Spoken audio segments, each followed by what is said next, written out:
I'm Dane Rose, and what we have here is a pattern. And a pattern is useful to identify when a series of energy investments are taking us into a place that we don't want to go. Understanding the correlation and the causation elements of the pattern is critical if we want to make a change. And so we start out up here and kind of move our way through the workshops, through the first round with Peter Sandhill, into more workshops, into the second round with Peter Sandhill, into the facilitator body, and by extension the board of directors, and then we end up over here. And so there's common elements that are moving through this whole information system, this whole energy system. And a couple of things in broader context. First of all, everything is viewed and expressed in the context of culture. And the culture that we live in, the technical term of culture, an environment that is conducive to growing certain things. There's a symbiotic relationship between a culture and its people. And it's useful to understand what we see through the default of culture, and to understand that we will see through a cultural lens unless we consciously do the work to step out of culture, to step out of our given feedback loop, out of our given value hierarchy, out of our given brainwash system, where the pain, pleasure, reward of a culture through the programming of a young child who is systematically rewarded for conformity, not for intelligence, for conformity, and is systematically traumatized. We all have a hierarchy of needs identified by the late Abraham Maslow. And those needs begin with survival. When that is satisfied, we move to security and survival. And as soon as those physical needs have some sense of security, the next place that we turn to as a need that is universal is the need to belong and the need to feel loved and secure in that need to belong. The culture has direct control of survival, security, and belonging by defining what are rewardable activities and what are punishable activities, including in the United States, the death penalty. In that context of culture, everything that I talk about will be seen through a chauvinistic lens. Now, I'm not just talking about the lens that values women less than men, though that is part of American and to a large extent Western culture. I'm talking about the extreme bias, roughly 3-to-1, towards masculine energy, masculine expression relative to feminine energy and feminine expression. One could even say that the bias of chauvinism begins with masculine energy, valuing assertiveness, valuing getting to the point, valuing productivity, all of these yang and masculine expressions of energy over feminine energy, and the biology within our bodies being such that women are biologically predisposed to be more feminine than men are, leading to the arrogance and the superiority in many culture of men in relationship to women. Now, within the context of that chauvinism, emotions don't matter. That's one thing we learn by the time we're 5 years old, and if we don't get the message, then we certainly learn it in high school. Emotions don't matter. Inaction is not important. We have this phrase in children, I didn't do it. I didn't do it.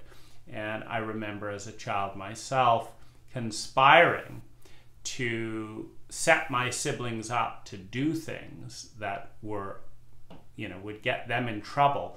But I could hide behind the fact that I didn't do it. Now, in a healthy and balanced culture, inaction is weighed equally with action. I didn't put the fire out. I didn't start the fire. You see, there's this sense that if we're not playing the masculine role, now, interestingly, in Oakland, or I think it was Point Richmond, people were arrested, and this is we're moving. We're a culture that is in transition from the chauvinism of overvaluing masculine energy and undervaluing feminine energy. But in this expression in Oakland, there was this sense that a woman is being raped, and people are standing around recording the rape on their cell phone, and no one's helping the woman. The thing, I didn't do it, you see. No one's helping the woman. No one's intervening, no one's calling the police, no one's helping. They're feeling, as every good American is trained, that if they didn't do it, somehow they're disconnected from the event. And in the arrests, there is an awareness that no, inaction. We do not want a culture where people stand by as innocents are raped, are murdered, are bullied, are humiliated.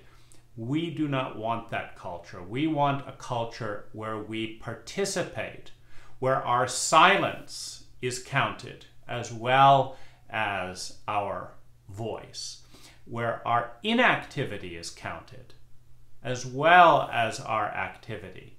Where I didn't do it leads to the question, why didn't you do it?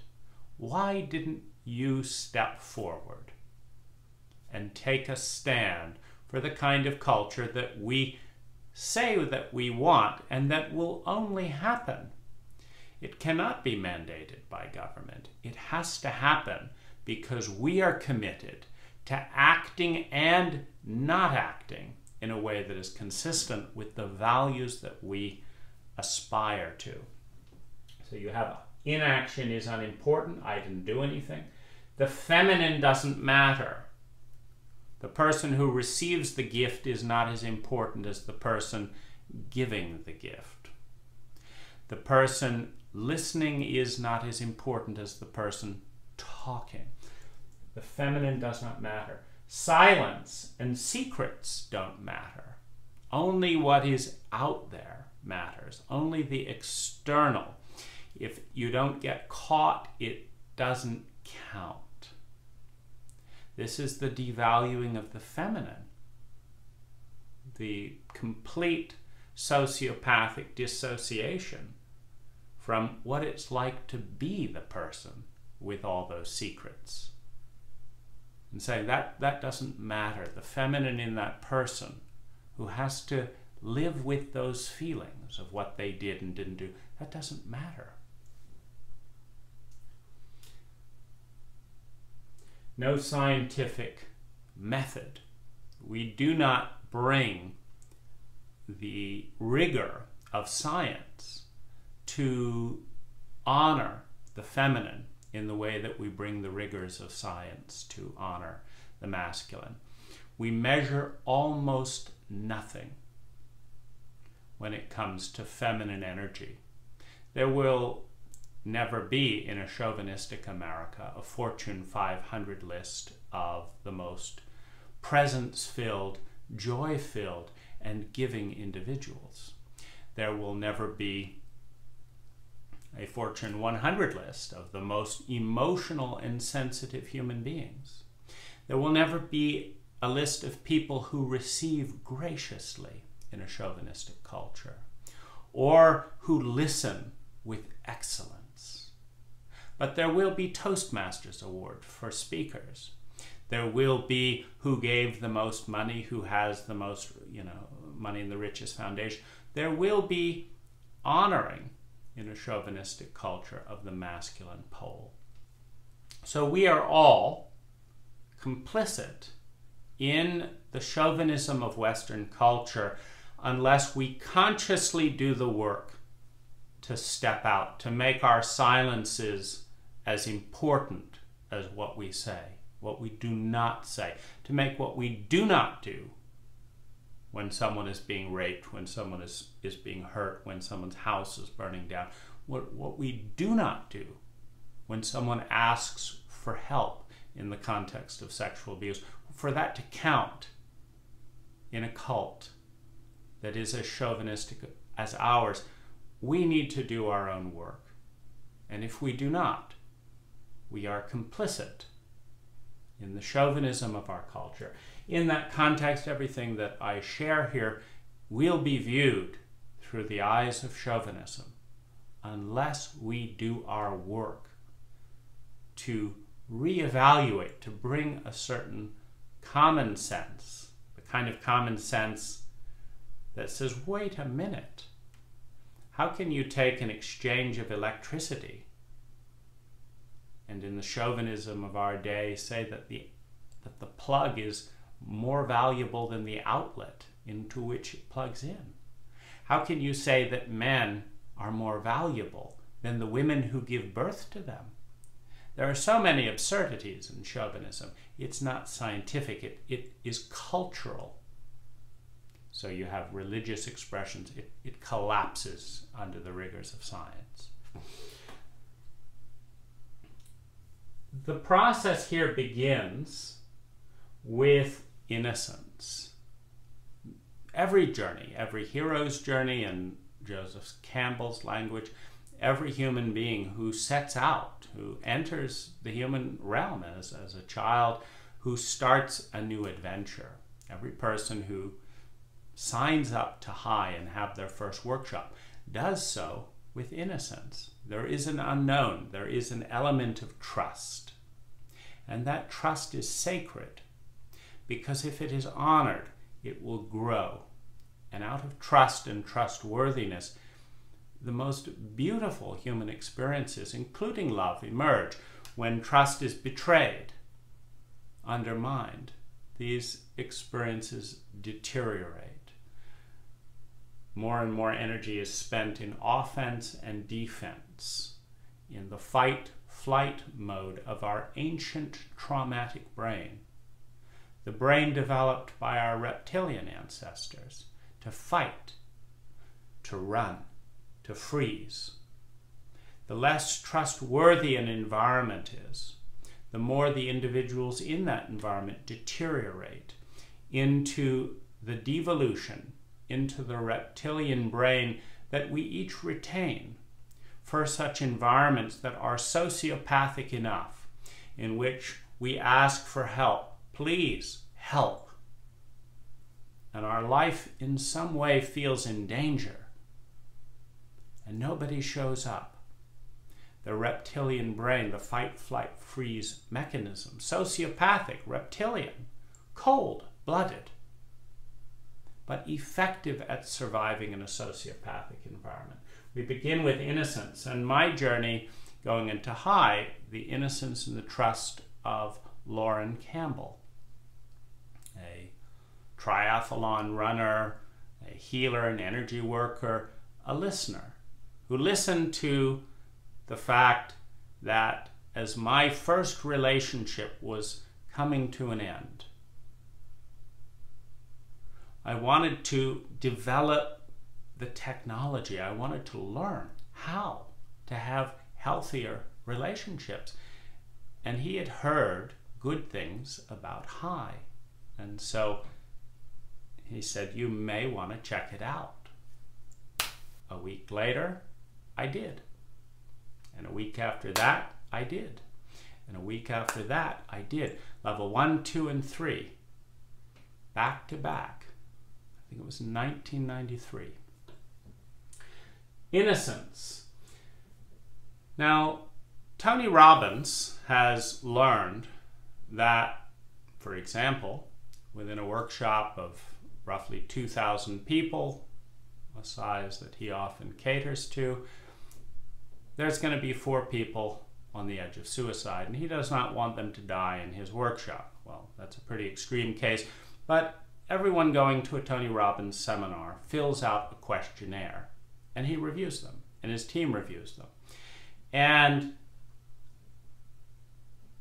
in this first pattern, now this, what we're looking at, by the way, is in a diagnosis, we're looking at energy systems that are incongruous.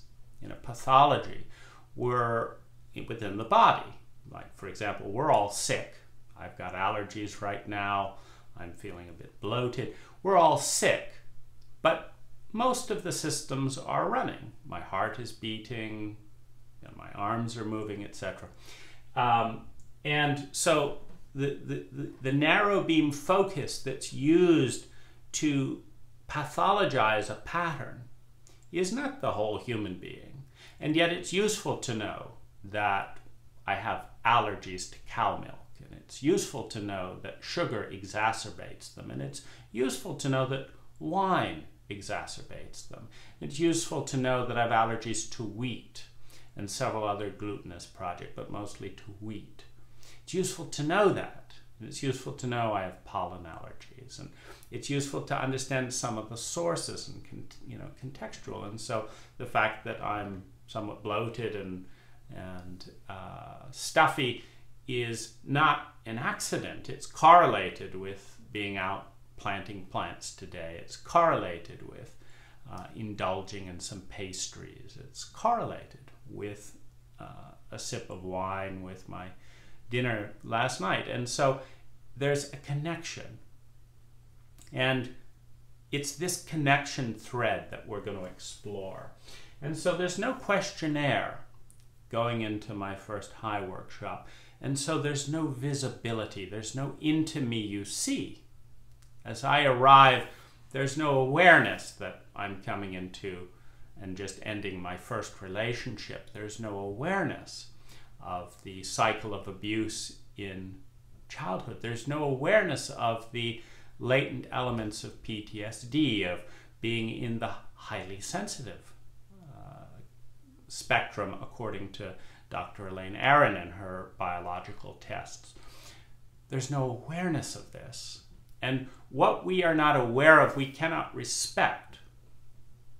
Now, in a very broad context, in a culture that shames emotion, particularly for men, in a culture that limits men's effective emotional expression to lust and anger, and does a poor job of regulating those things, in a culture that does not teach a single hour of emotional literacy in high school, one must assume the obvious, which is that 95% of the population is emotionally illiterate, meaning in the, you know, they know about 10 to 15% how to navigate the terrain of their own emotional self, how to read the technometer of their own heart, which is giving them signals about the environment in a language of feelings. So we have to assume within this demographic emotional illiteracy. And yet, into an arena of loving, healthy, human, sexual, intimate relationships, you have got to be able to navigate with feelings. So one of the things that are needed is an enormous influx of awareness And so there was no questionnaire. And this brings us together whenever a group of Americans or Westerners, to some extent, it's more exaggerated in my experience in England and in some elements the United States, but to some extent Europe as well. But we're one of the most masculine cultures, along with the Russians, but we're one of the most masculine cultures in the United States. But we have, as a strong statistic, meaning 95% of Americans are going to be suffering some domain of compulsion. Now, 1 in 7 Americans are addicted to a substance, but a much higher number of Americans are compulsive.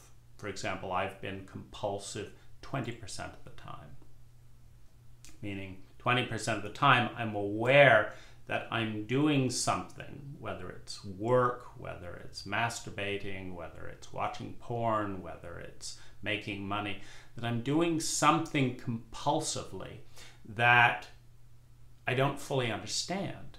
Why? Because I'm an emotionally illiterate American, not because these things are difficult to understand.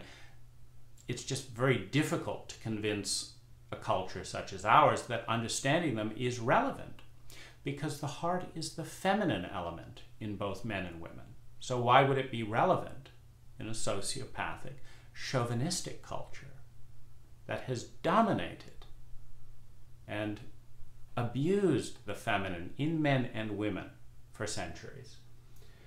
The sexual abuse template is, and the sexual template is often tailored to abuse.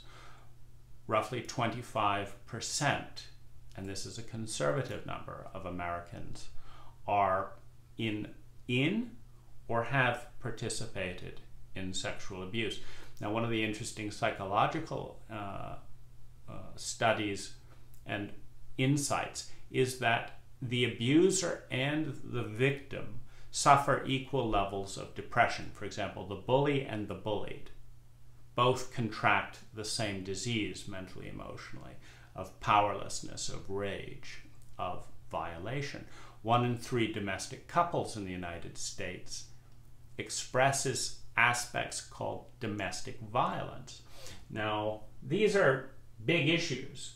Every American deals with shame, and women have the shame of being born into a body that is automatically and irrationally devalued. We have coping strategies to deal with trauma and pain, and they are largely invisible, and some of them are culturally sanctioned, like work addiction. We have rewired love.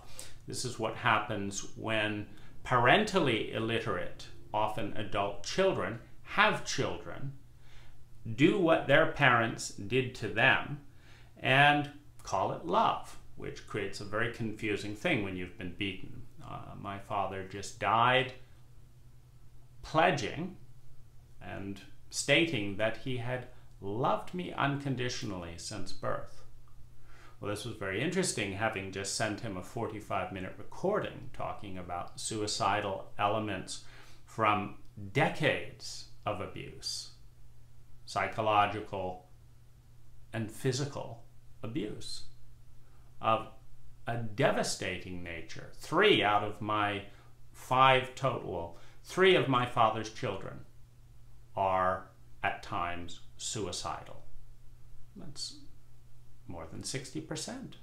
So in a situation like that, to call that love and then elevate it, unconditional love, you know, we see this pattern of rewiring, that I don't want to face the fact that I don't know what I'm doing.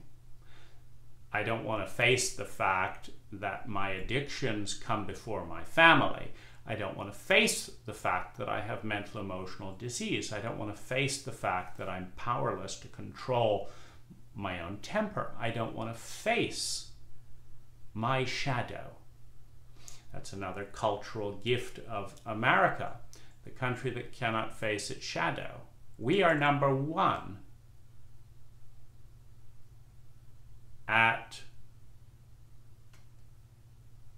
failing to provide maternity leave amongst all developed nations. We are number one at failing to offer maternity leave. We are number one at raising obese individuals. We are number one in our levels of sociopathic isolation. There are a number of areas that we're number one, but we are not number one at facing our shadow as a culture.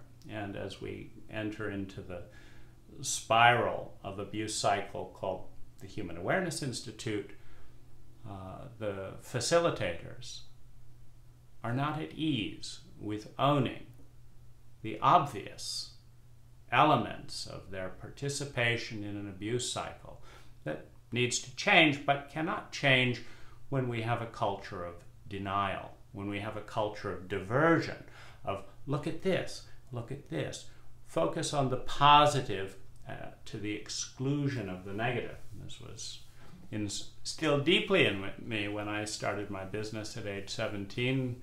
Norman Vincent Peale, one of Trump's gurus, Success with a Positive Mental Attitude. Norman Vincent Peale and Napoleon Hill. It's a great book for rising above shame, depression, childhood abuse, and starting a business. It's not a great book for getting real about how an individual feels about being traumatically and systematically abused and then having it covered up by the culture and by every adult in view. Emotional ignorance. I've yet to meet the American who can identify the causative elements of hate, as an example, and the environmental variables that need to change for hate to transition to rage, or that understands that rage is a higher level of energy than hatred, because rage, at least as it pivots towards anger, does not contain the powerlessness that is essential for producing hate. I've yet to meet an emotionally literate American. This includes therapists, of which I've spent time with 30 therapists. Now, as we go into the workshops with this level of emotional ignorance, there's a pattern of trauma and a pattern of blind spots. And so let's look at a couple of the clues. And these clues are invisible because nobody asked. It's back to that thing. I didn't do it. I didn't ask. Leaving my body and finding myself alone in trauma. So this is in that first month of doing level 1, level 2, level 3, from a place of ignorance where nobody told me that if you leave your body, that's, not something to push through. Nobody said that's a clue to trauma. Nobody said that trauma is a biological circuit in the brain. I heard things growing up like, if it doesn't kill you, it makes you stronger. Well, leaving my body didn't kill me, so I carried right on. Leaving my body alone in trauma violated sensitivity and shame around that.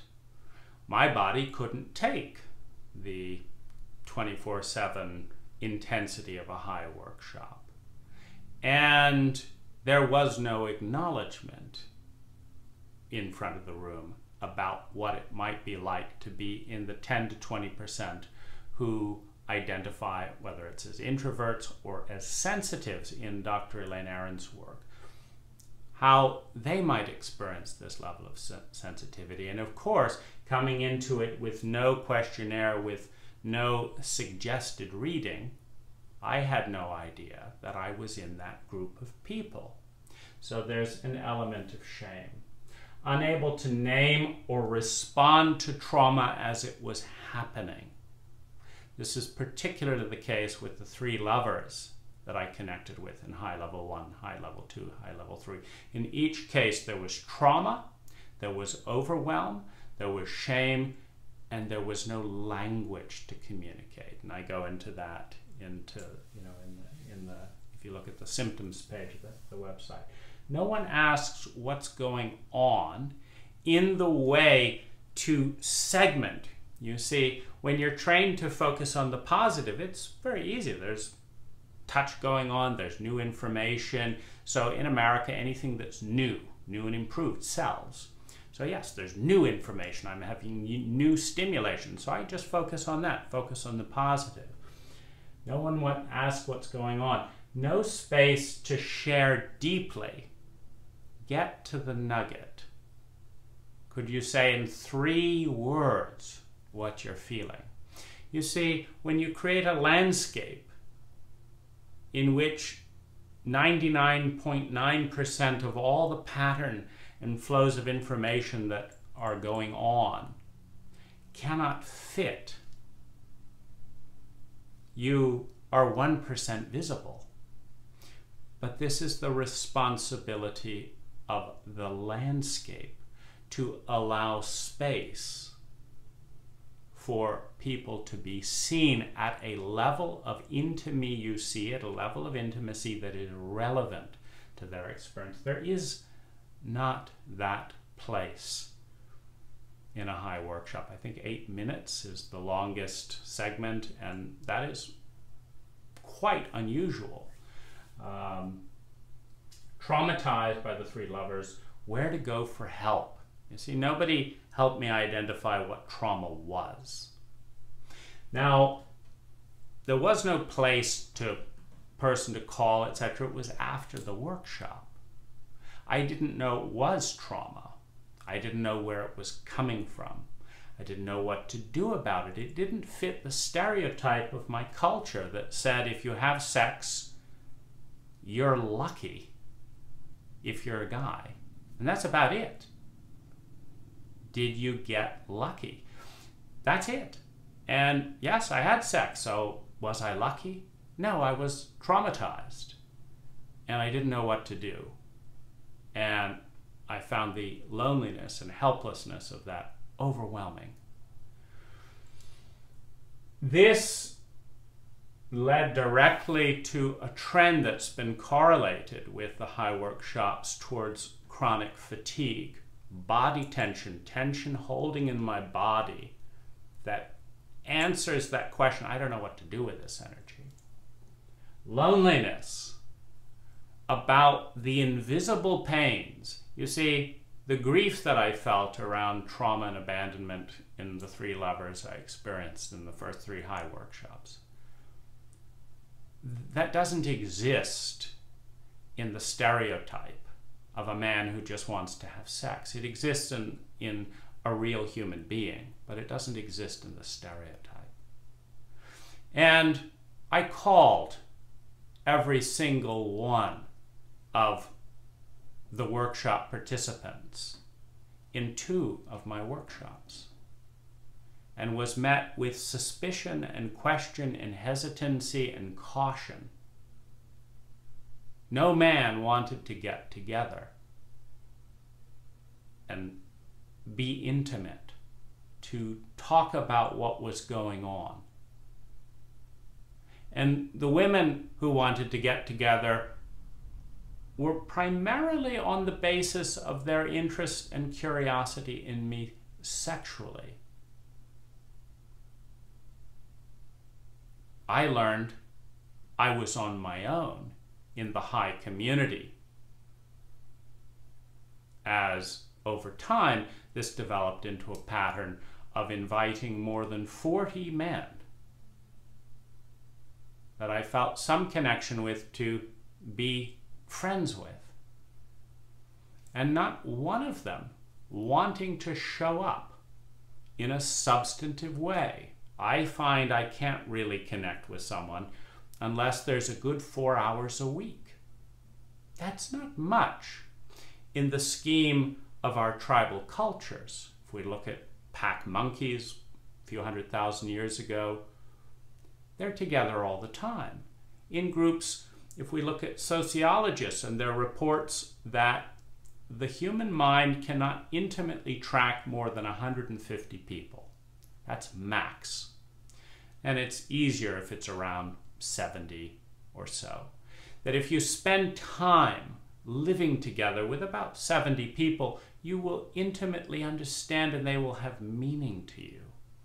And it's a very healthy and safe experience to have 70 people in community. I've never had more than 3 because our culture doesn't talk about the kinds of things that give me a sense of belonging. So we have distrust coming out of this area. I've been overwhelmed, I've been surprised, I've been shocked, I've been heartbroken, and I'm alone in that. And the team are very polite in saying that, yes, I'm in service in the workshop, but that's just a 3-day role. And we don't bring the integrity of wanting to play that role into our lives. Now that's just, I was your member on team, but no. This distrust led me to that question, where to go to for help. Well, after 3 workshops, all the facilitators highly recommend themselves without caveat. We're great. We want to help. We love you. We want to help. We want to help you have better relationships. Well, that's what I was there for. That's what was not fully happening in the workshops. So I picked Peter Sandhill as seeming a friendly, warm guy. I like friendly, warm men. To respond, to help. Now, in this time with Peter, starting with the first section in which I noticed he had an erection, and I asked him, because practicing what you learn in high, be direct, okay, do. What's that? It's an erection. Why? I'm attracted to you. You know, this already takes me out of my comfort zone as an American heterosexual man. Right there. I don't know how to deal with a therapist who I'm paying to help me with my relationships who wants to have sex with me. So I do what I normally do. I ask questions, and it leads into very interesting places, but none of them safe for me. There is no questionnaire for Peter Sandhill. He has no interest and no idea and no patience to get to know the man he wants to fuck.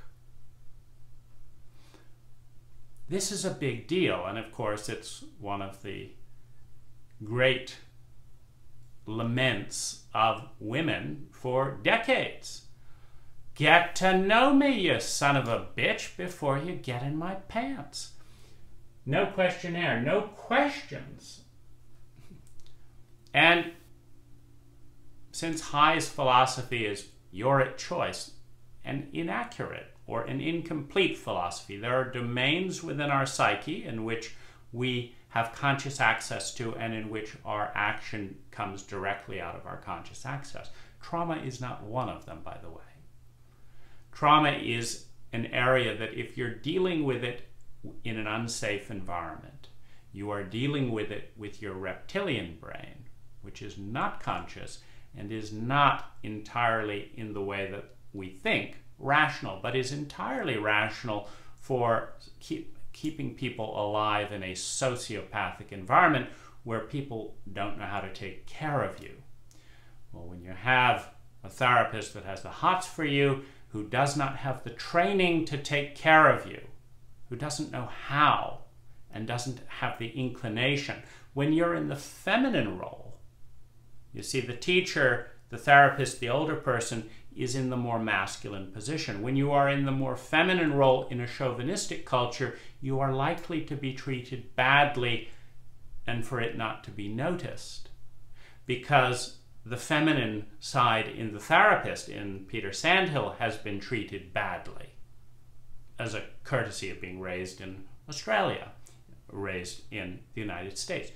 Existing in our culture, this culture does not know how to honor the feminine in men or women very well. When you're in the feminine role, in a homosexual relationship, it is the more feminine person, the more sensitive, the more responsive, the follower, the pursued that is in the feminine role. You are not going to be treated very well.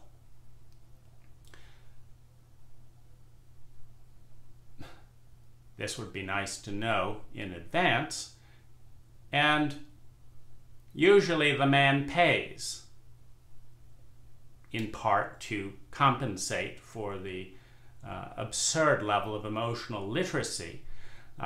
Usually there's a certain sense, yes, okay, you're going to treat me, etc. But in this case, I'm paying the therapist. Now, this puts me into the domain of prostitution, because Peter wants to fuck me and he wants me to pay him. I don't know how to deal with this. Just going into my second relationship as a heterosexual virgin.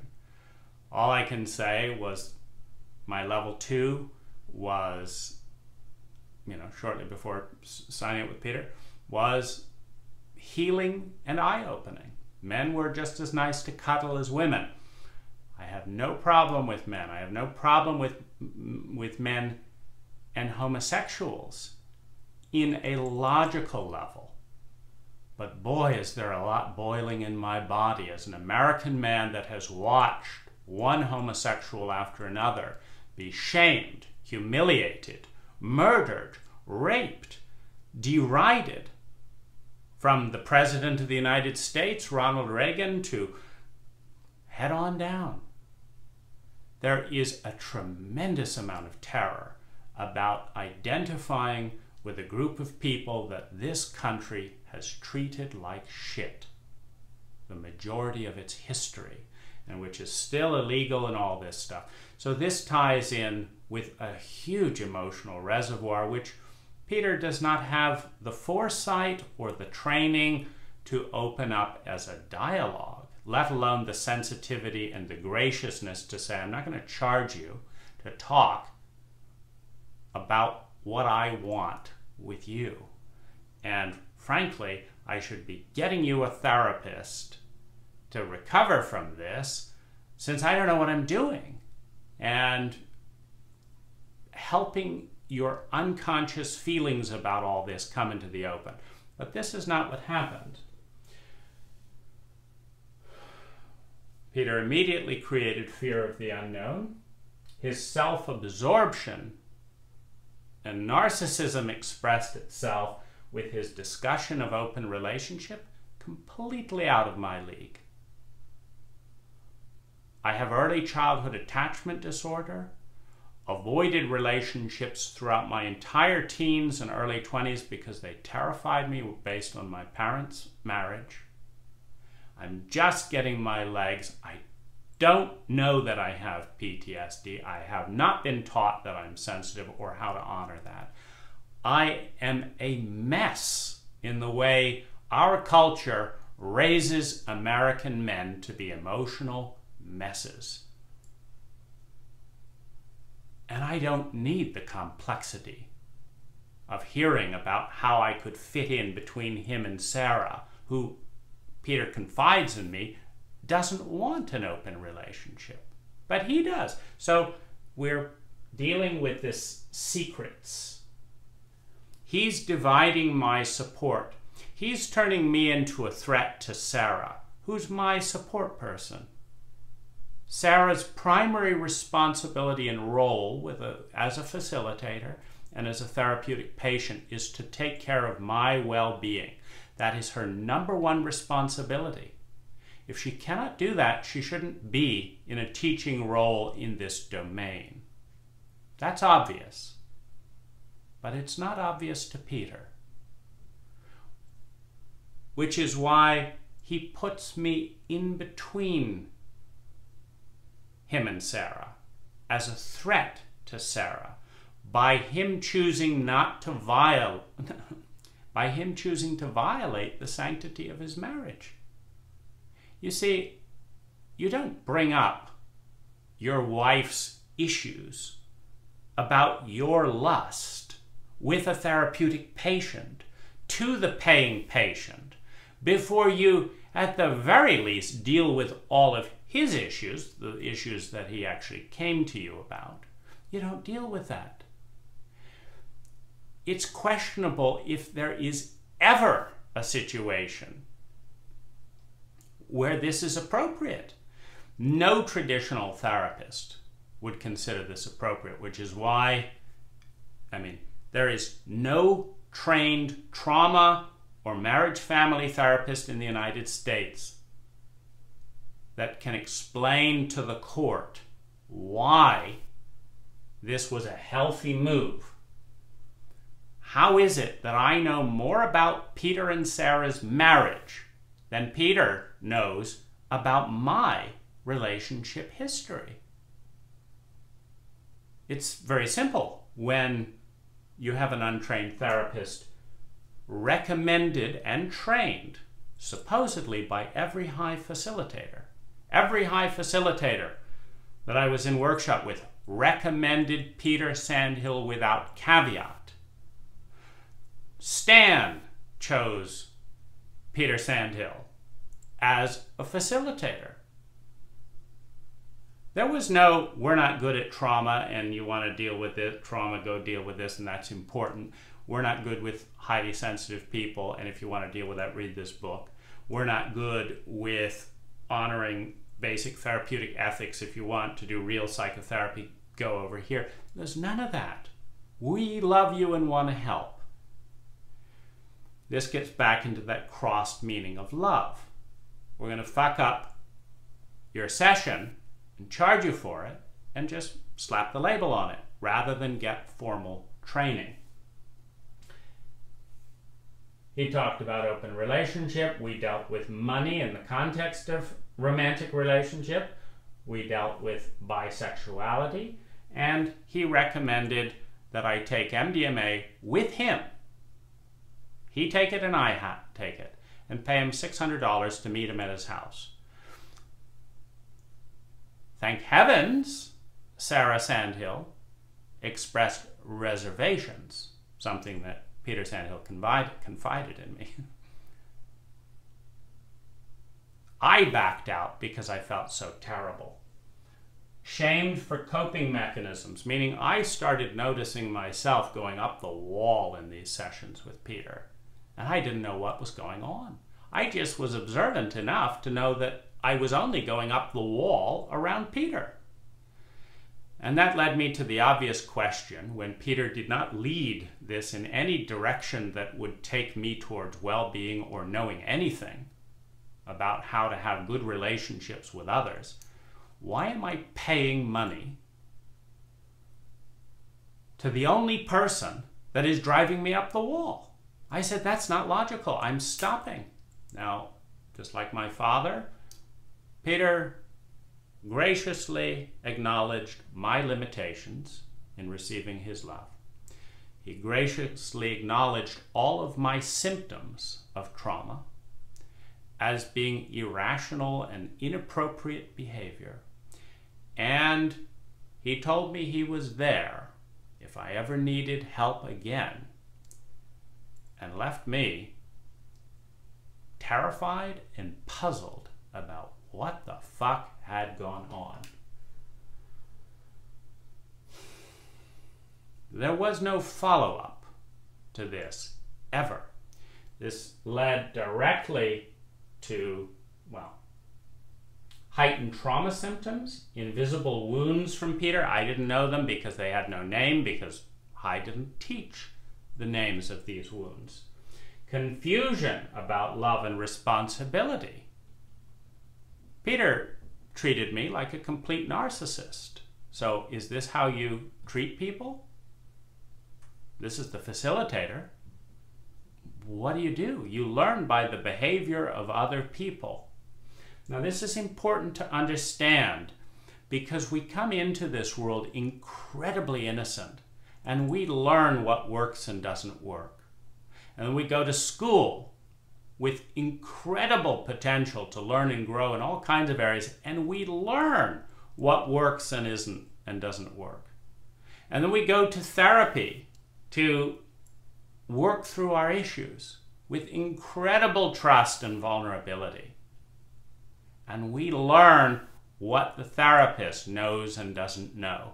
We do not learn optimum techniques.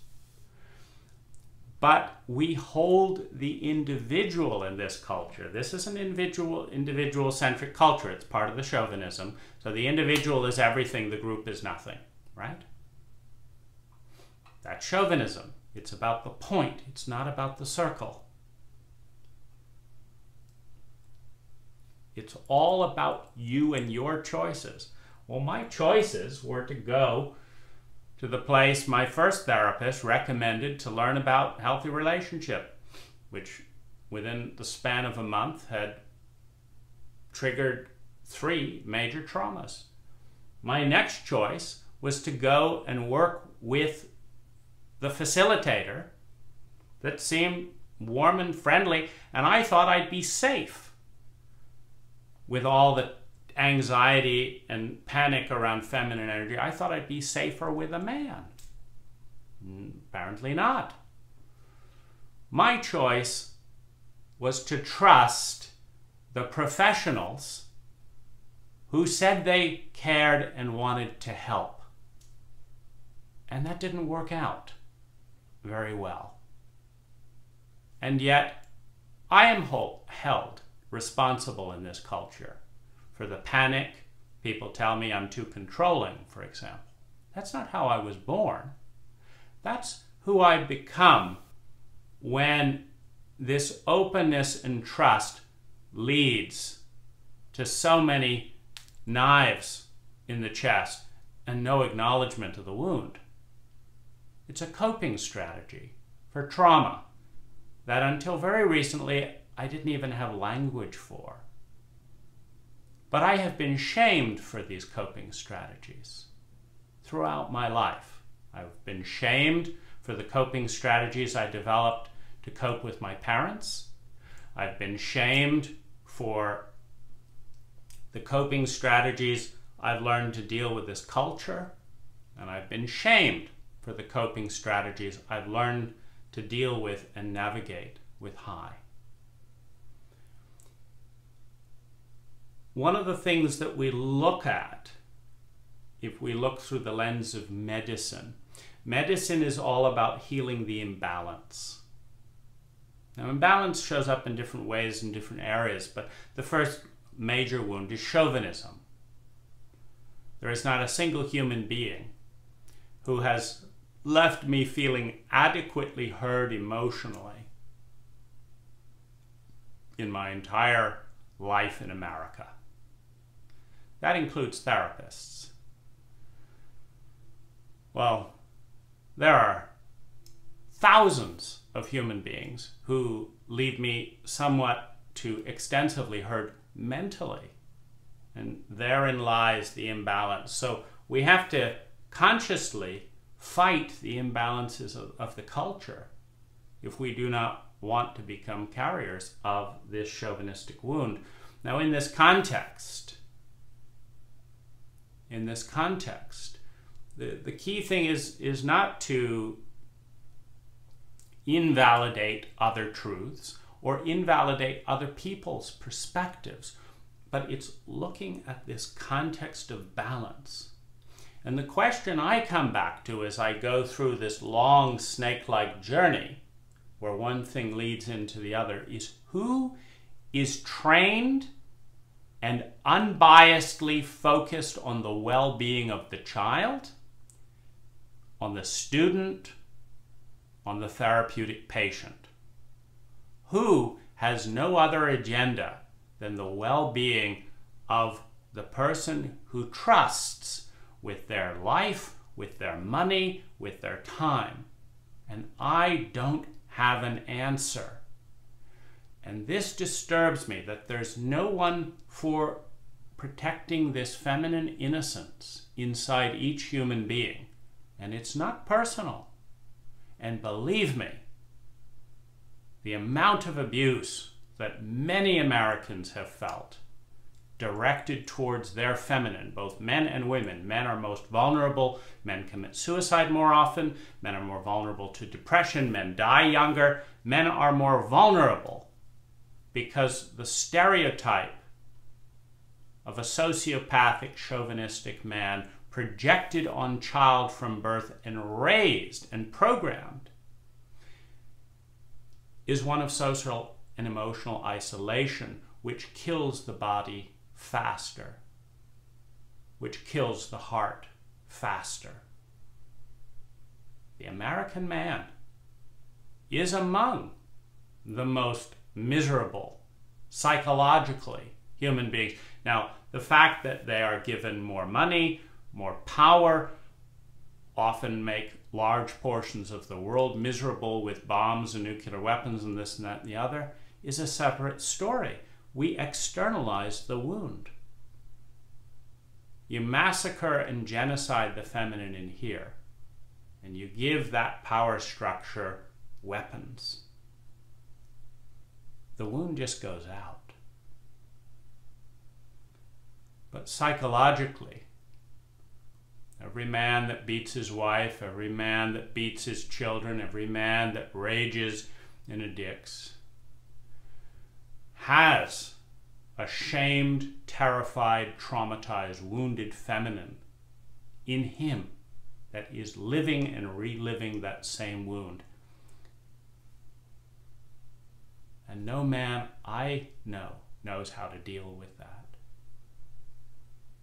And so they isolate and they addict. This is trauma and abuse on a systemic and cultural level.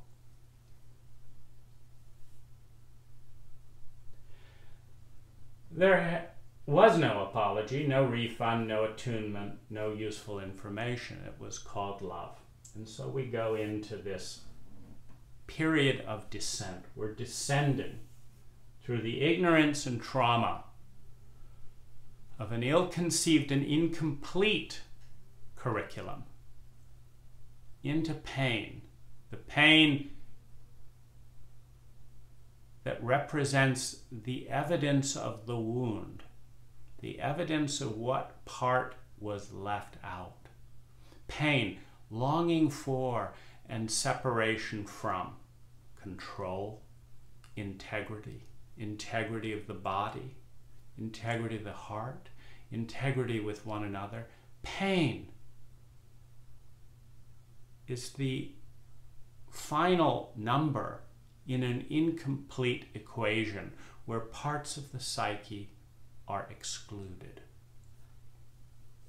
Heightened trauma symptoms, invisible wounds, confusion about love and responsibility, less support from Sarah. I asked her why she was scared of me. She wouldn't tell me. Peter told me.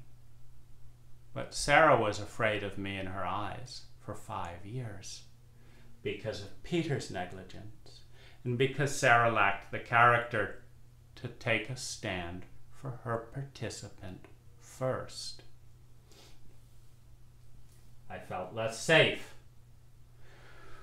There's another form of wound that comes in here that's invisible when we are ignorant about trauma, and it is pampering the false self.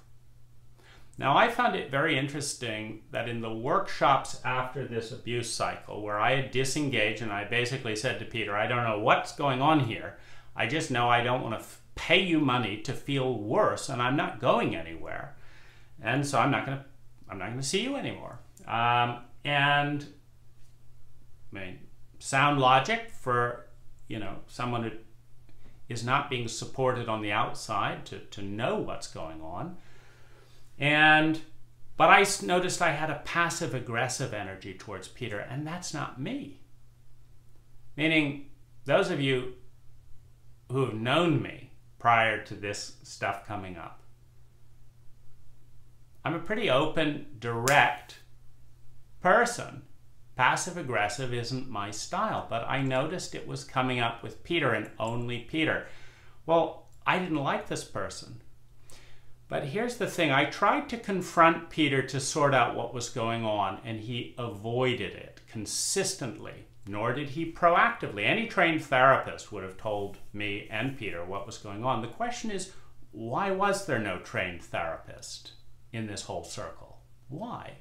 That's a question to Hai, because Hai created the system that chose and didn't train Peter.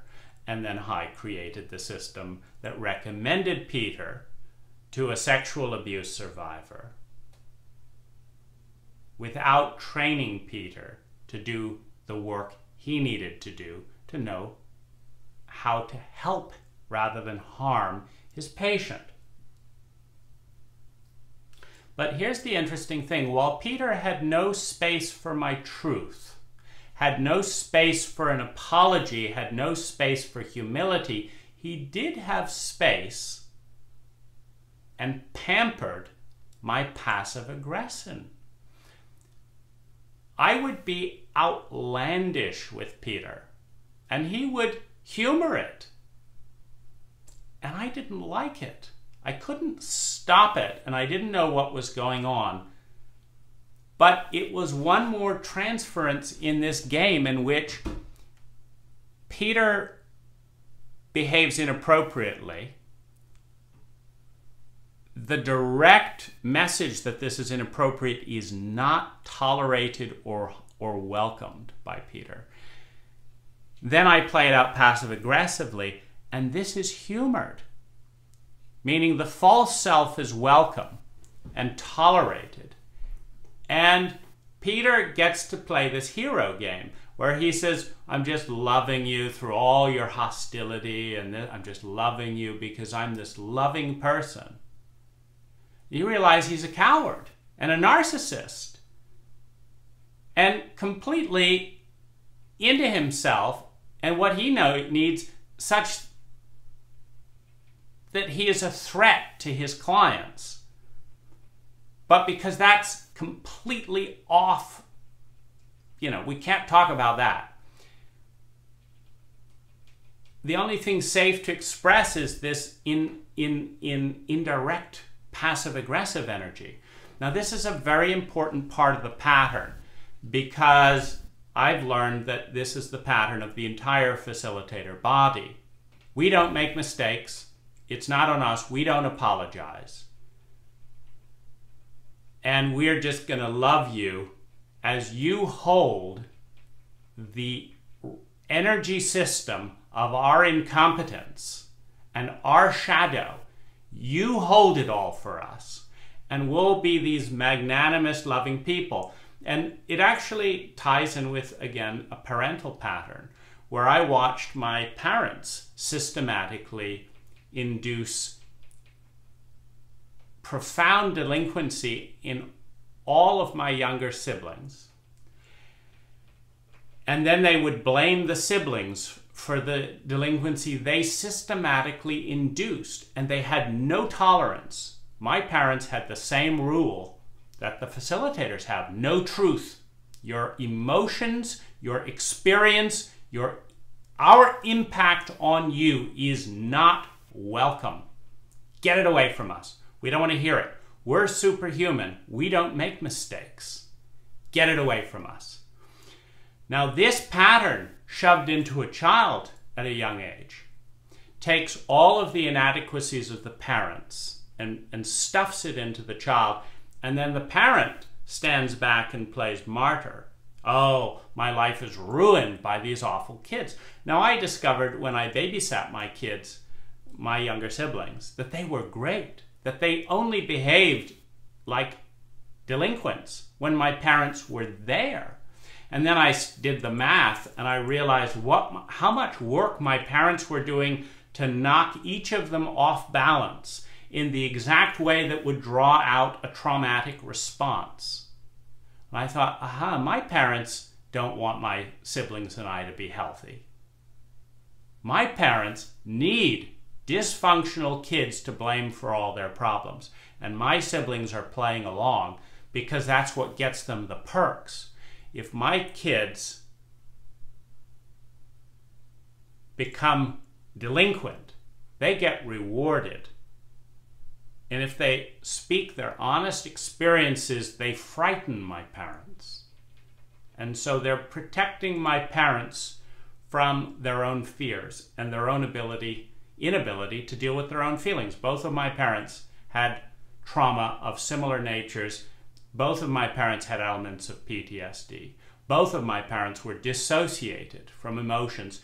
And this environment is absolutely guaranteed to predispose a child towards PTSD, towards emotional dysregulation, towards attachment and abandonment, issues of extreme, of needing to hold on tight or have nothing to do with anything. These regulating skills require adults to have emotional fluency, to have emotional comfort and to connect emotionally. My parents had one rule: don't make us feel anything. That's it. You do what you want. Steal cars, do whatever. Don't make us feel anything. We will kill you if you make us feel what we don't want to feel. Other than that, have at it. Peter started pampering the passive-aggressive energy that I only had with him, so I stopped doing his workshops. This, of course, hurt high, and it hurt 30 lovers. We now go into the 30 lovers within the community. Every single one of them has varying degrees of trauma. And every single one of them did not talk about it in the language of trauma that I found useful in navigating my present marriage.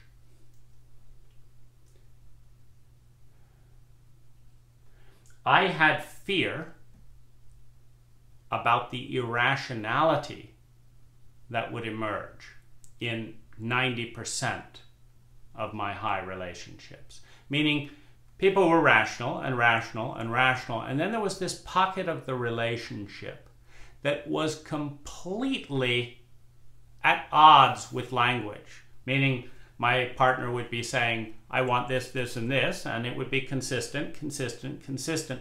And then there would be this pocket, and nothing made any sense there. Nothing. And I would try and bring their attention to this dissonance between words and values and consciousness and this behavior. And then they were irrational about the irrationality, making up stuff, lying, this, that, and this terrified me because I was always in danger with my parents when they entered this domain.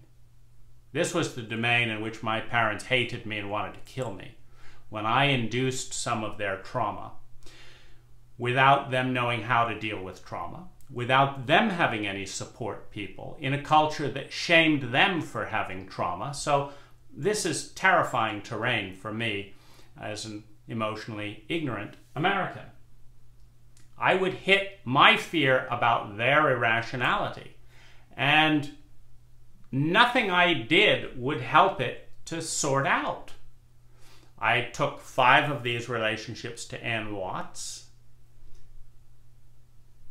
She did not shed any light on trauma, so I just knew that there's something very big going on here that no one is able and willing to deal with. And so one after another of these relationships ended rather than be alone in this irrational terror that reintroduced me to my childhood undiagnosed PTSD, expecting to die when this irrational element came up. Now, I don't expect you to understand any of this unless you've read Bessel van der Kolk, The Body Keeps the Score. basic level of emotional literacy denied 99.9% of the population. It's insane to expect intelligence from an irrational and uneducated group that has large levels of undiagnosed trauma. So I do not expect that. I'm just walking you through this process.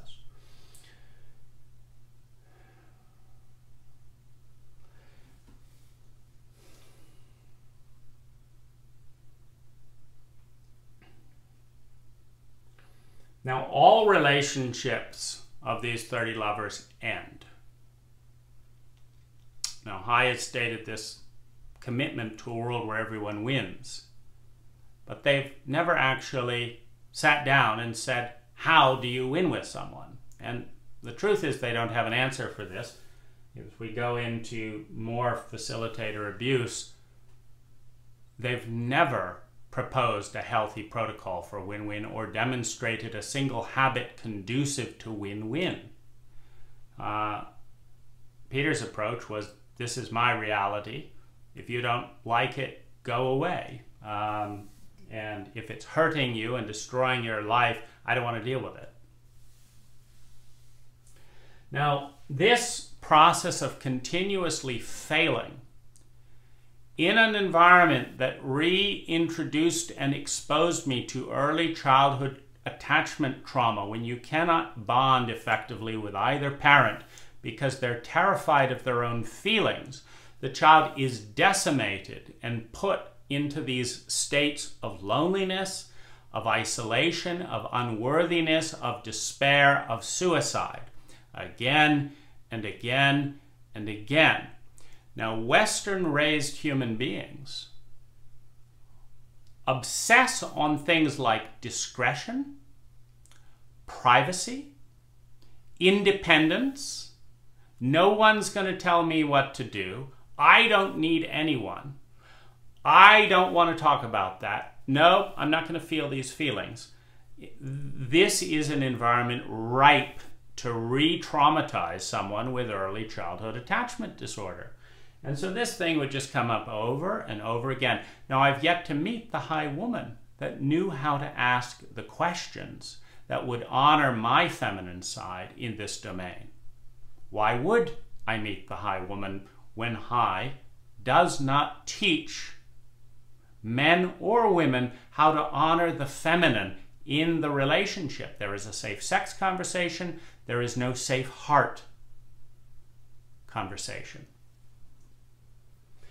Now, the failure and re-traumatization involved in 30 lover relationships ending, impatience, growing frustration, growing pain, shame that I'm failing. I'm being told I'm at choice. I'm at choice, I'm at choice, I'm at choice, I'm at choice. I'm failing to do the most important thing to me. I'm exposed to overwhelming levels of emotional pain again and again and again without the language and teaching to deal with it, and my therapists are making it worse. I'm had it with going through this cycle. So we have hopelessness, depression, body exhaustion. The amount of pain that's been carried in my muscles is creeping up on me. My body is less able to move. I'm more exhausted. I have wells of grief that this culture has never taught me to feel or deal with in a healthy way. So they just build up, and I keep carrying grief upon grief upon grief without tears. Welcome to America.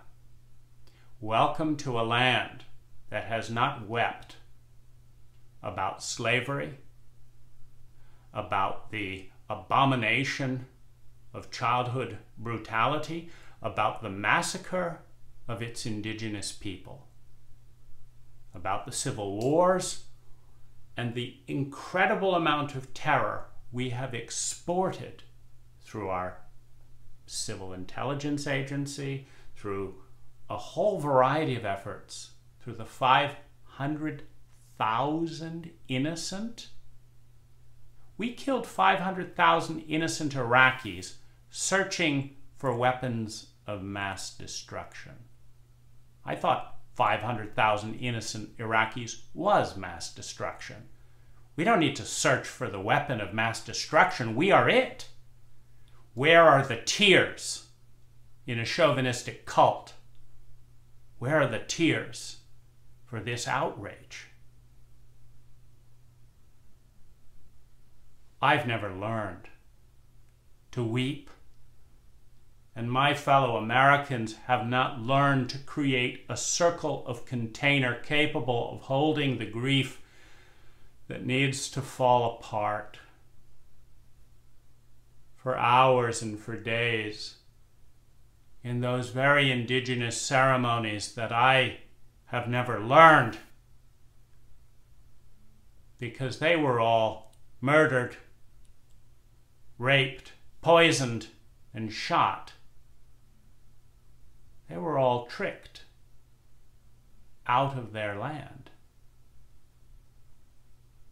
And they could have taught me how to grieve, but not you, not my parents, not the private Waldorf school and the New Age cultures that likes to rise above such grief with a positive mental attitude.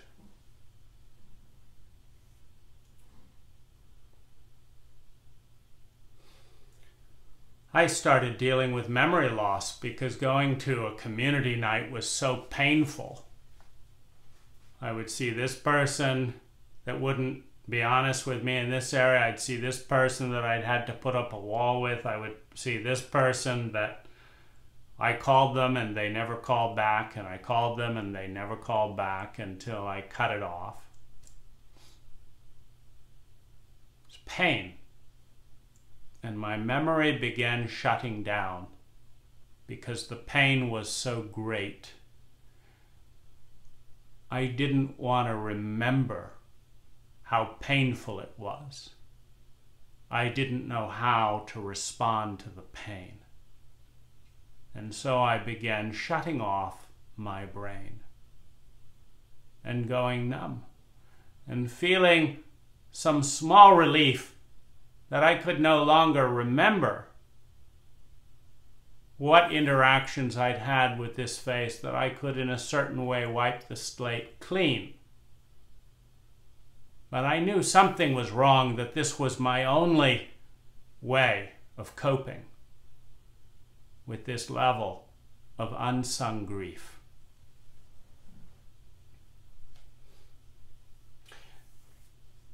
This leads me again to suicide. When I have no more energy,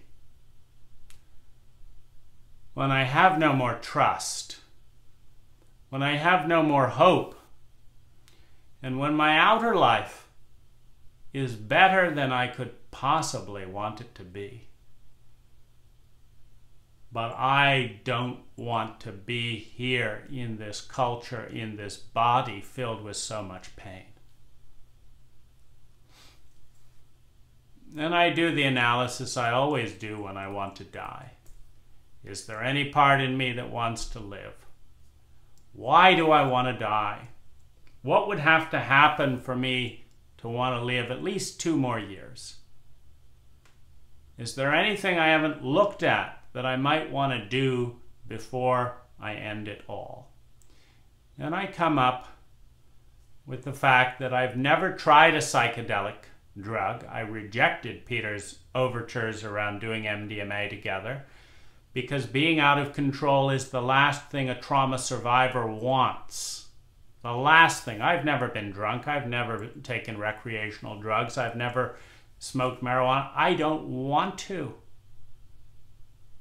When control gets you through the sociopathic protocol of 2 parents with PTSD, being out of control is not the answer. It's fucking terrifying. But I realized, what if I died and discovered psychedelics could have done the job? I boycotted all of that for so long that I thought it was worth a read. So I read Food of the Gods, I read Acid Test, and learned that Iraqi veterans were getting major relief through healthy therapeutic protocols on MDMA.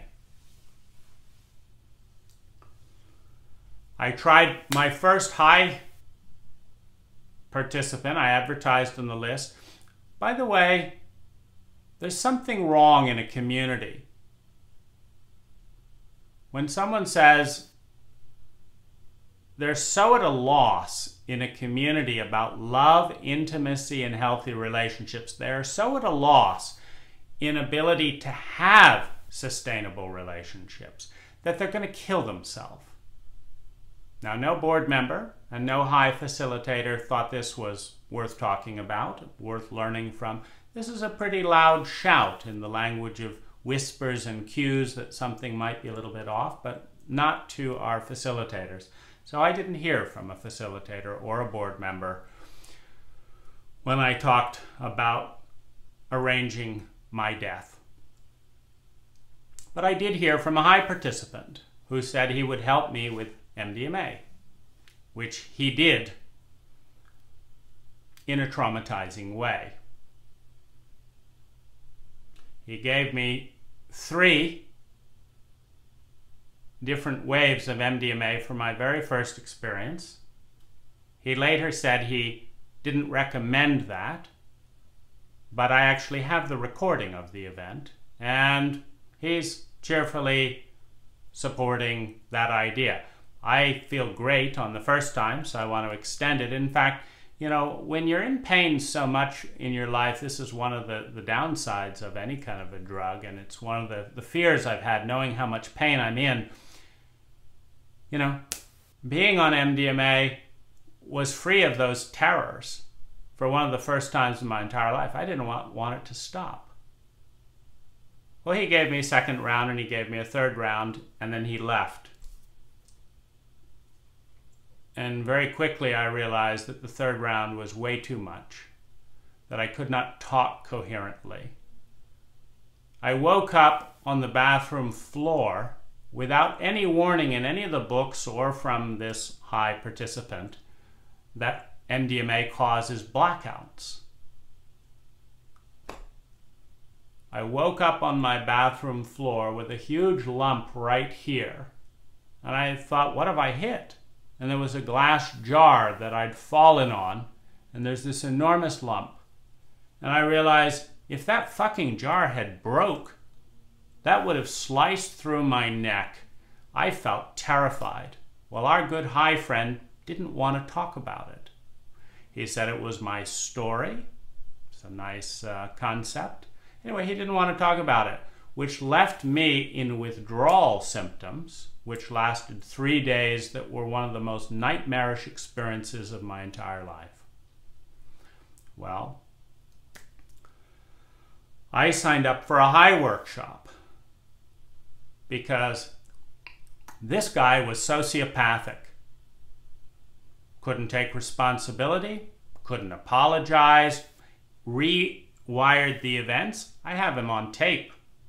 Not, you know, this is America. If we don't like how we've hurt you, we just rewrite it. The fact that it's on tape doesn't matter. Peter's good at that as well. Now, I got myself to a high workshop, and there's Peter Sandhill. And Peter is really, really great to me. He's not very good to Ann Watts, who, again, in that last workshop, recommended him without caveat. But I thought, I want to have a psychedelic experience with someone who cares about me. We never got closure because Peter ended his last therapeutic session saying how much he loved me. When you've been abused and had it called love, you can be abused again and have it called love, and it seems like it adds up.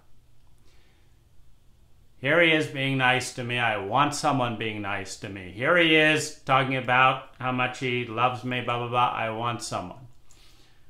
Well, I have a high team member who triggers enormous grief in that workshop. humiliating me in front of a lover who just dumped me over dental floss. Peter is there. Now, there's so much in this pattern that's a bit off. The team member who hasn't learned to serve is just one of them. I don't need any more stuff going on at this time. Peter seems like a savior. The thing about suicide is it's pretty final, and so there's a lot of things that don't make sense in the normal course of things, but if they might help stop a suicide, they're reasonable. And psychedelics with Peter Sandhill was in that category. I asked him, you told me you wanted to do MDMA with me before. I don't want to do MDMA this time, but I want to do mushrooms. I want to see if there's a substance that can help me with this pain. The pain that $150,000 in therapy has not cleared but has made worse. The pain that 30 high workshops and 100 high events has left me in more pain than ever before. I want to see if there's something before I go that can cut through this. And so we go to Peter Sandhill. Now in this round, we're just looking at the pattern of what leads to this cycle of violation and betrayal and pain. In this round, we have a new element of secrets. Now, I was fed up with the high participant who didn't show up for me at the end, wasn't there emotionally, but that guy talked about the importance of emotional separation. I asked for him to hug me when I felt lonely in the MDMA experience, and he was like, well, I'll do it, but not too much, because I don't want to get too close to you because this is just a drug experience. Now I was fed up with his idea of appropriateness. His idea of appropriateness was to give me 3 things, deny it, not stick around until I came down, not tell me about blackouts, and then blow me off when I was in an absolute panic and withdrawal symptoms because he hadn't signed up for that. I didn't agree to deal with the consequences of my behavior. I just agreed to behave that way. Now, Peter Sandhill came in, and I didn't want this. Peter wanted $175 an hour. The first guy was free. I wanted someone in my court. But I told Peter, and this is the ignorant leading the ignorant, I told Peter, I don't want any roles here.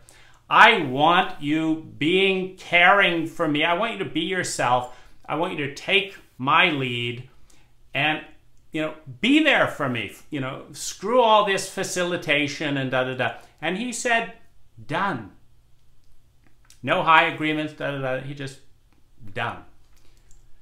I had no idea what I was doing in this moment because I hadn't fallen in love with the last guy. The last guy hadn't come on to me. I'm heterosexual. I'm with a guy. I think, this is a great healing experience. Now, we have in this area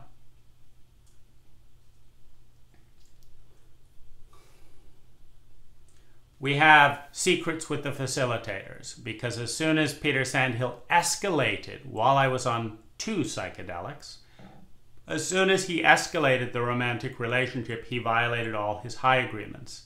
This makes me a secret keeper for the entire organization, which I don't want to be and is not healthy for a therapeutic patient to be. 1. Peter announces that he didn't tell Sarah that this was a psychedelic session. And he said the reason is it was less complicated that way. So now he's brought me into a secret keeper of his marriage again. This is not appropriate for a therapeutic patient. You're not paying $175 an hour to process your therapist's incompetence with his own marriage. You're praying for someone to look out for you and your safety. Now, Peter pushes to triple the dose. I am in a panic because of the last session that's 2 weeks ago, where I nearly killed myself because so-and-so expert on MDMA said that it was perfectly fine to take 3 hits in a row. My body disagreed. I nearly died, and I got his cynicism and impatience, his lack of care. That's what I got when I called him in a panic. Now, I didn't want a repeat of that. So I fought to take what I thought was a pretty fucking high dose. I thought 1 mushroom would be adequate for my first session. No. So Peter fought hard to triple that. I am 1,000 times more vulnerable and needy, and was pushed into that domain by the person I'm paying to protect me. Now, I was steered away from Peter's shadow, which was the first thing to erupt. When the boundaries of the ego self get washed away, the truth comes out. My very first statement was, Peter, you really hurt me in 1993. Peter didn't want to hear about it, so it doesn't get talked about. He's steering me away from his shadow rather than guiding me into my wound. At 1,000 times the potency and vulnerability that he's insisted on with his escalated dose. We deal with, now I'm a secret keeper, which is an unhealthy energy. Peter denies all of his blind spots in the session. Peter consistently fights the authentic voice that comes up, the first one being, Peter, stop charging for this. As soon as I fell in love with Peter, on mushrooms and MDMA, which he suggested twice before I accepted MDMA, as soon as I fell in love with Peter, and as soon as he escalated the relationship, asking me to lay on top, I started saying, Peter, take money out of this relationship. That seemed very clear with what was positive going on. Peter fought me right and left. Peter is in this mess, by the way, because he's on a 10-hour recording, charging money as a high facilitator, recommended just weeks after a workshop, and escalating, which breaks his high agreements. You see, if he'd actually attuned and lowered the dose, if he had attuned and included his wife so she could talk him out of it, if he'd attuned and taken money out of it where he wouldn't be a professional, he'd just be an idiot, he and I would be in a better place. They're not, because he fought me on tape every step of the way. There's 8 different conflicts with the man who says the way that he knows, the way that Peter knew the session was a great thing. He said his teacher, Linda Sassara, taught him, and so he knew that the session was meant to be because it was easy and it fit in his schedule. This is ease and it fits into schedule. Now, as soon as he's in the session, he starts fighting and making it harder 8 different times.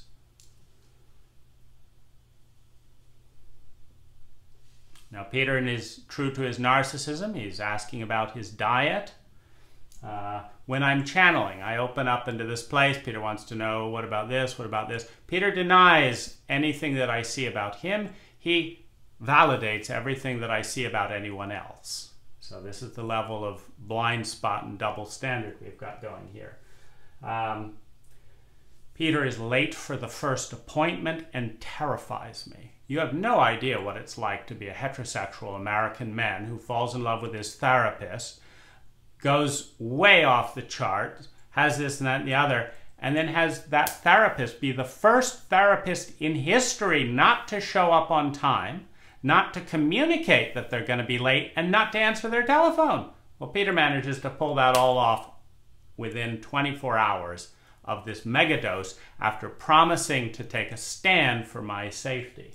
So we have this massive thing here, and there's one final big piece in this, which is Peter's psychic powers about the woman I should marry.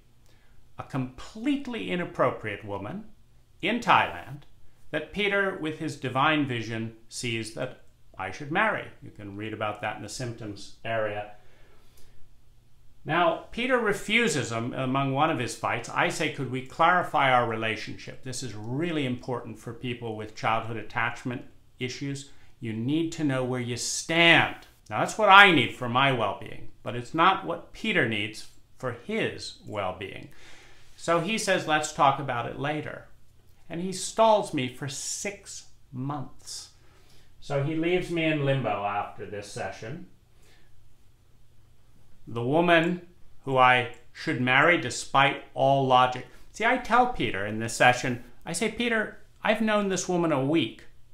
Now, far from saying, wow, I shouldn't be telling you to marry this woman, Peter, in his narcissism, sees it differently. He says, a week? You've only known her a week. And he continues to say about how this is the most luminous future he can see for me, and he keeps this up for months.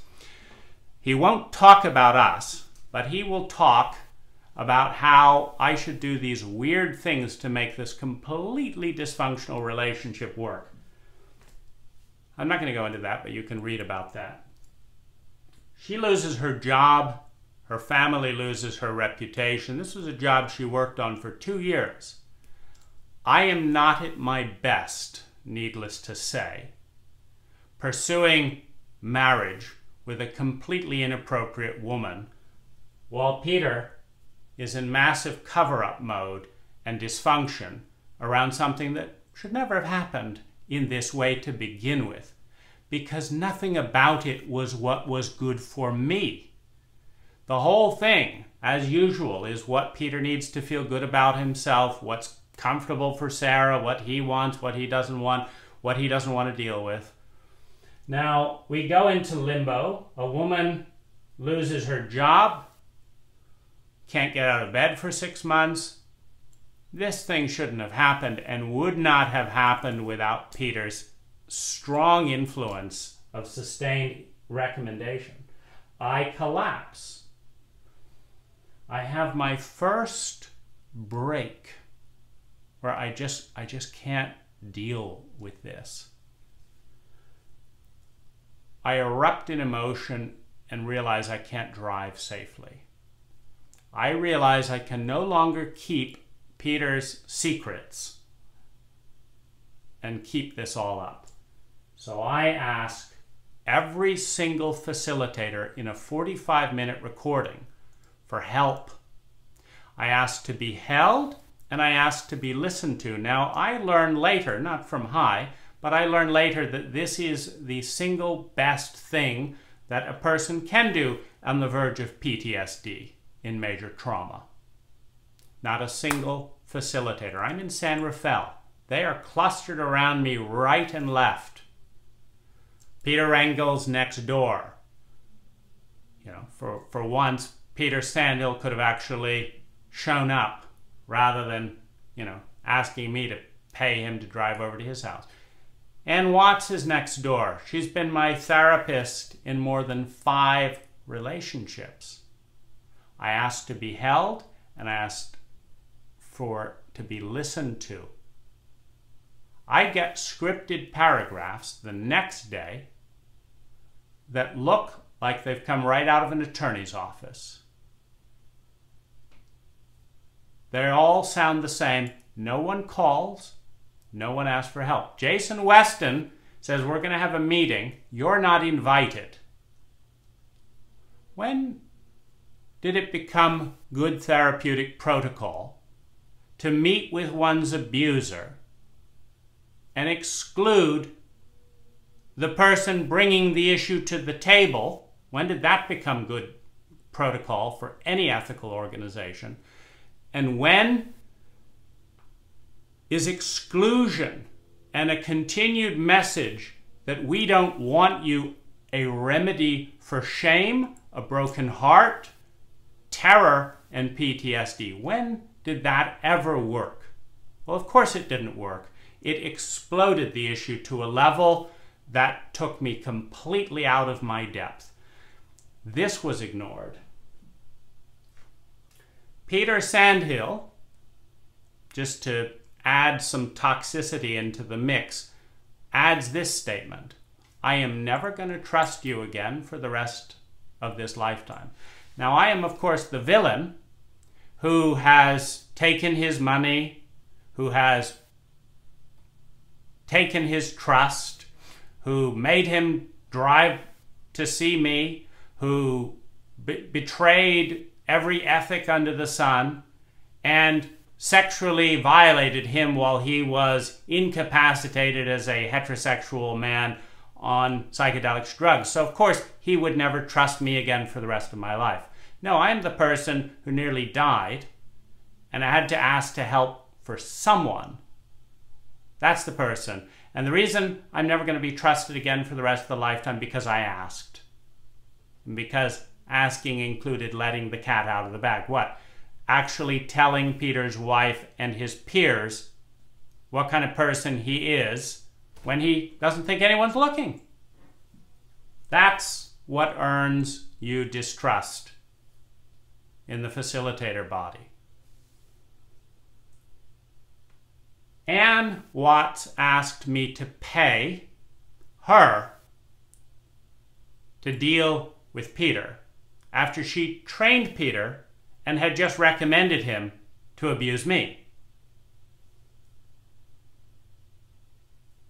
No one apologized, and I deteriorated. Now, as I watched my health, my sanity, and my savings evaporate, I knew this was wrong. And since no one was offering an apology, I demanded one. There was silence. Of course, Jason Weston had already sent his contract saying this is not a high issue, so high will not help you. This, by the way, escalated at 40%. You want to know how to terrify someone in PTSD and shame them in a situation of a broken heart and sexual abuse? Just tell them it's not an issue for teachers of love, intimacy, and sexuality who trained, taught, and recommended the abuser, that he will keep their job. That's an issue, but you will get no refund, nothing, no apology. That's how you do it if you really want to tear someone up. Now, even though it wasn't a high issue, Jason had asked me to sign an abuse contract saying I would never tell anyone. Now, which trauma therapist on the planet would say that signing a contract with your abuser never to tell anyone about the abuse that they're in denial about is good for the patient? It's hard to find that person outside the facilitator body.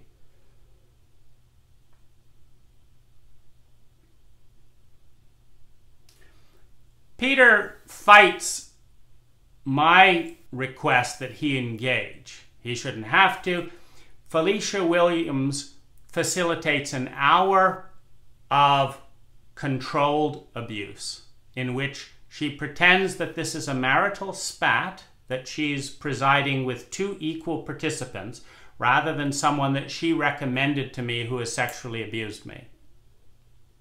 And to be fair, of course, she's got to allow Peter to have half of the time to talk about his feelings, as if he hasn't done enough of that already in all of our therapy.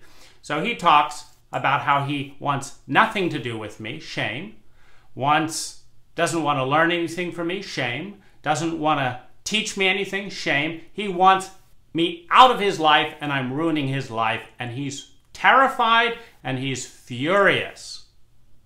There are a few ways you can decimate a violated feminine in deep childhood regression than this kind of protocol. But Felicia Williams pulled it off, and so did Peter Sandhill. It is a joke. Now, it's this amount of consistent thing. See, it takes 2 parents with PTSD. It takes American culture. It takes this level of ignorance coming into a workshop. It takes dissociative traumatic experiences. It takes Peter Sandhill in 1993 to prepare me as if I'm the enemy and should be afraid of myself. It takes 30 high lovers who do not have trauma literacy any more than I do to bring in depression. And it takes this level of stupidity and violation built up over a 6-month period in which Peter doesn't respond to emails when he doesn't feel like it, in which I have to pay Peter Sandhill $175 an hour to try and get closure to see if that'll work, because what's going on in my body is so off, I don't know what to do with it. But I'm trying to do what I know how to do. So I pay him to get closure. And I say, do you apologize for anything? No, no. This is Peter Sandhill at his most hostile, filled with stupidity, ignorance, and hatred towards his own feminine, being shit onto his patient. It's disgusting. And I'm paying for it because I don't know what else to do, and because Peter, as usual, is insisting that he will not have any contact where he doesn't get paid.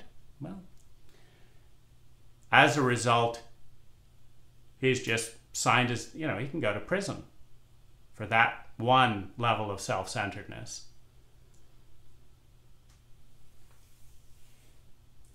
Now, I asked the facilitators to take care of Peter, because he's obviously doesn't know what he's doing. You don't get people behaving as crazily as Peter do that feel safe and know what they're doing. Help him and help me. Well, Peter gets lots of help and helps himself as usual. I get dumped, and I find myself in this battle of begging for every little scrap. Ann Watts has volunteered.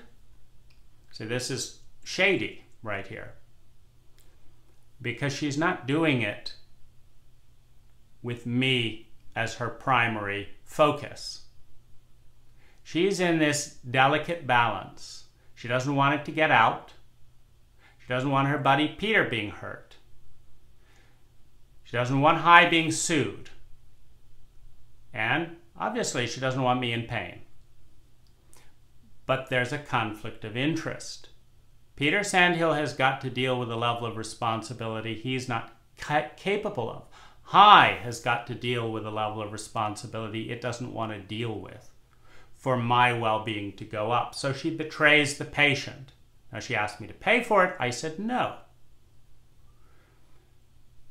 The level of heartbreak and misery watching this unfold and noticing the gap between being loving and taking care of a patient and the shenanigans and bullshit the facilitators are capable of is stunning, because it's not personal. Now, I learned that the board has voted to keep Peter and give him his job. Okay? So what was the board's protocol? Did they talk with me? Did they ensure my safety? No and no. I was the only one not invited to the meeting. No member of the board ever reached out. Is this a paper board in business terms? It's just when a board is assembled to pretend to be in the public interest, but just do whatever the chairman wants because they're all his friends and cronies from other shady deals. And this is called a paper board. An ethical board actually takes the mission of the organization first, and people have to be fired, trained, disciplined, and things have to be done in integrity with the mission, or they get fired. The board of directors at the Human Awareness Institute at High Global have the authority to make binding decisions for the organization, including firing and hiring the facilitators. They have that authority and they have that responsibility. But how can you respond when you are pushing away all information? We don't want to hear about it. This is not a high issue. Don't tell anyone. You can't. It is a paper board, which makes High vulnerable for losing its nonprofit status. Because you don't get a 40% tax break for covering your own ass and sexually abusing your clients. You get a 40% tax break for putting public education and public welfare and public safety ahead of your cronies. That's what you get the tax break for, by the way.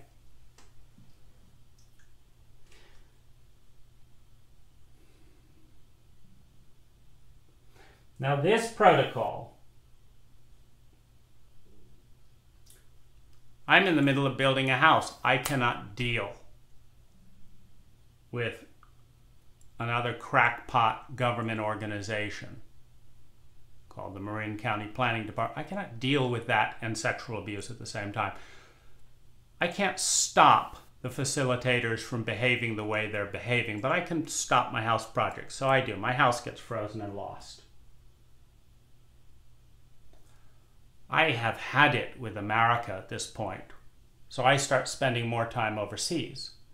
I have $79,000 in the bank when this begins. This starts draining in a clear protocol. Any way that I can spend money to feel safer or better, I'm going to do, because I can't deal with this intensity alone.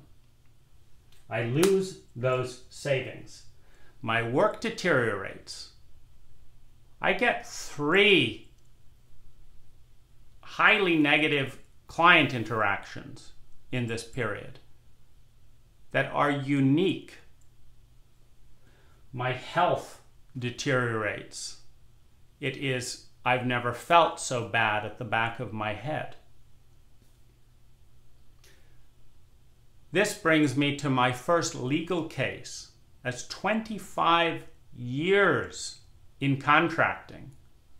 I represent less than 2% of professionals in contracting doing millions of dollars of business who have never sued or been sued, because I've never ever tried to fuck my patients up, my clients over. How do you turn a fan and someone who likes you and has helped fill 140 workshops and donated money and come to 100 high events? How do you turn that person into the person who hates confrontation and yet feels it is so important for public safety? You do it like this. This is exactly what you have to do to take a prime supporter and turn them into an enemy, not of the mission, but an enemy of the personalities conglomerating around secrecy and poor medicine, poor practices. I am the enemy of traumatic and abusive practices at High. I am not an enemy of the High mission statement or any member who is committed enough to that mission and that goal of healthy, loving relationships to want to bring light on all of this and learn from it. I am the enemy of a shadow that doesn't want to be seen. I am the ally of human beings who are fighting to get out of these traumatic locks and see what's going on so that we have a chance of living up to this lip service.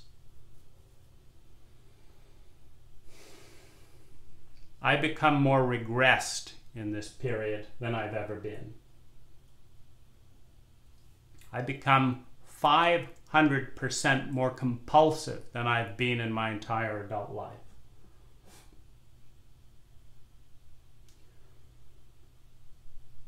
During this time, I learned that the team is unresponsive and the community is unresponsive to psychological abuse and sexual trauma. There's one person in the community who has showed up for a matter of weeks to be supportive, and they have made a significant difference. But like the high facilitators, they could not take responsibility when they dropped the ball. They were intelligent, more so than the facilitators, about asking, where could this go sour if I help you? And how do I not hurt you? And I told them exactly. This is an intern, by the way. I told them exactly. I said, I need to see you twice a week. Once a week is worse than nothing, back to that early childhood attachment issue. I need to see you twice a week for 3 hours. I don't want it to be sexual. I need presence and to have a chance to regulate in a safe space. That's what I need. That's all I ever needed, by the way. The reason that that could not be offered by the facilitators is Ann Watts told me that they were keeping it secret and not telling even the office staff what was going on. So my safety and well-being was sold out for a high secret. Anyway, I went to a support group, and amidst all the attacks and flurries that went on, one team member stormed out of the room and said I was trying to get attention. This is a sexual abuse survivor, by the way. Other people argued about whether it was appropriate for me to talk about the facilitators when they weren't there. Well, the reason the facilitators weren't there is the facilitators were pretending this was not a high issue. Well, when you disown the single biggest issue in your organization, which is sexual abuse by a top organization employee to a client of the organization, when you are that dumb to disown it, of course you're not there to talk about it. If you had been, there wouldn't be a conversation at the support group. You'd be dealing with the leaders that actually chose to lead. But no. So there is a protection of my abusers at the support group to a point where I left the support group. I could not get support at a high support group for sexual abuse by a high facilitator. This has decimated my sense that this is a community worth preserving, by the way. I see this as a very shaky connection of sexual addiction with a self-centered observation of, we can learn this, and we're not going to talk about and deal with our crap. Well, this, of course, makes it a lot easier if high folds over this. This is not how abuse literate, sexual abuse literate, trauma literate people behave. But of course, that is not who we're dealing with. We're dealing with Americans that have been abused in various ways within high, and it's been whitewashed, and nobody knows what it is.